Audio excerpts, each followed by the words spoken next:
La mémoire du corps, œuvre coréenne d'environ 250 pages sortie chez nous en 2012 chez Atrabile, aurait dû être un recueil d'histoires indépendantes les unes des autres. Mais finalement, l'auteur s'est rendu compte que les personnages de ces différents récits avaient des choses en commun. Il a donc fait en sorte de créer des liens entre les protagonistes. Ces histoires vont mettre en scène les parcours scolaires, les relations amoureuses, les questionnements, les quotidiens et tout simplement les vies de tous ces acteurs. Il va y être question de doute, de regret, d'indécision, d'intention ou encore de fantasme.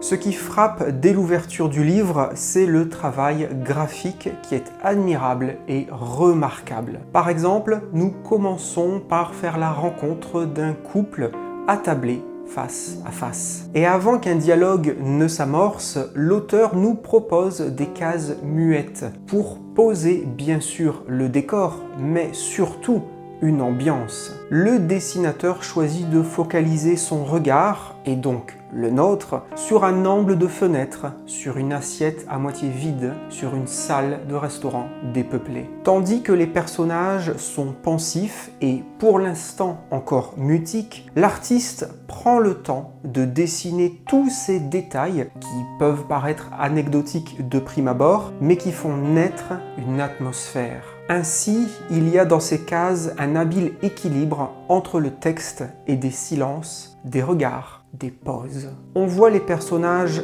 réfléchir, être perdus dans leurs pensées. Grâce à ces choix de mise en scène lente et posée, on a la sensation d'être au plus près de ce couple, là où une autre œuvre exigerait que les répliques s'enchaînent à la vitesse de la lumière. Ici, on sait se taire. Et le dessinateur n'est pas avare d'ambiance et d'espace entre salles de restaurant, bars feutrés et autres rames de métro. Nous ne sommes pas ici pour être les témoins d'aventures rocambolesques, mais pour accompagner tous ces personnages dans leur quotidien et dans leur relation aux autres. Ces histoires demandent au lecteur de prendre son temps, de s'imprégner de l'atmosphère pour rester avec les personnages et remarquer leurs moindres faits et gestes. Par exemple, une case pourra mettre en scène un personnage s'amusant à déchirer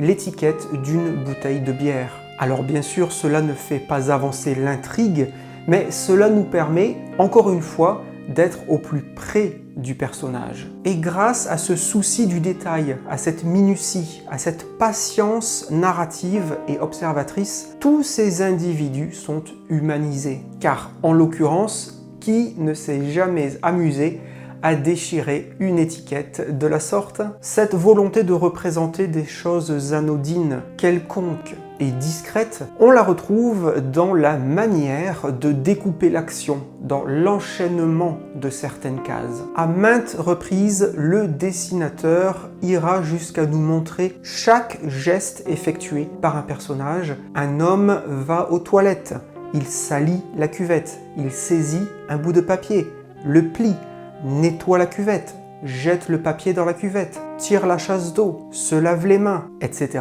Chaque action est couchée sur le papier, chacune d'elles a droit à sa propre case. Alors bien sûr, certains lecteurs pourraient penser que cela nuit à l'action, à l'avancée de l'intrigue, mais nous ne sommes pas là pour ça. On est ici pour essayer de rentrer dans la tête de tous ces gens, tandis qu'ils réalisent toutes ces actions, aussi insignifiantes soient-elles. Ils vivent leur vie tout en effectuant ces moindres petits gestes, tout comme nous le ferions.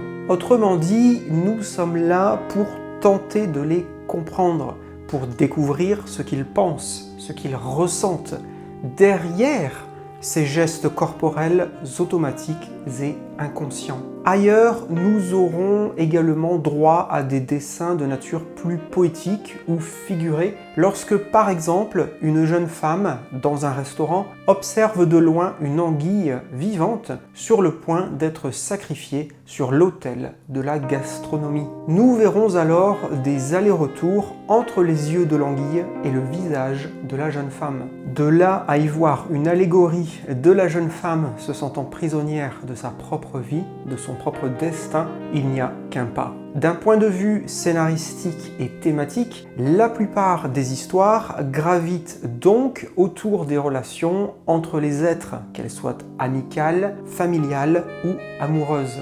Un thème ici récurrent, c'est celui des non-dits, qu'ils soient volontaires ou imposés par des conventions sociales. Il peut s'agir de la relation entre une jeune femme et son père mourant, d'un jeune couple qui a du mal à se dire les choses, ou encore, plus subtil et osé, d'un employé de bureau qui fantasme sur l'une de ses collègues. Et il ressort de tout ça, globalement, un sentiment de regret. On verra que de nombreux personnages souffrent d'un passé qu'ils n'ont pas su contrôler ou d'un présent qui leur échappe et dont ils ne sont pas les maîtres. Il se dégage de ces histoires et de tous ces personnages une ambiance quelque peu amère. Les différents protagonistes semblent être coincés d'une manière ou d'une autre dans leur relation aux autres. Ils sont comme figés, incapables de véritablement faire avancer les choses, de les faire progresser. Ce livre est une lecture très marquante,